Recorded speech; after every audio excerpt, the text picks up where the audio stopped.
Alam ni Lord lahat ng mga desires mo. Kahit hindi mo sabihin, bago mo pahilingin, nakaplano na kung ano yung mga bagay na para sa'yo. Kaya kung sakaling hindi pa ipinagkakaloob, umasa ka pa rin at magtiwala sa Kanya. Hindi yung kailangang madiliin because what is meant for you, you will always be yours. Abroad, masarap pakinggan para sa iba.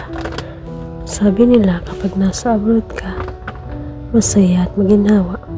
Pero ang totoo, yan, kaikibat mo ang lungkot at pangungulila.